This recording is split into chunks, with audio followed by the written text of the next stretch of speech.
Hello guys, in today's video I'm gonna show you how to find proxy settings on your account on X Switcher, easy and quick. First click on your profile, now click settings and privacy, and here we'll find it, proxy settings. Here you can manage your proxy settings, and that's it for today.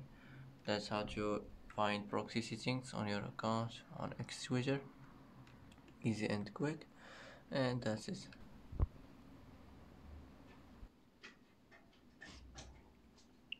And that's it for today's video. If you like this video, don't forget to like and don't forget to subscribe. I hope this video is helpful for you, and thanks for watching until the end, and see you in the next video.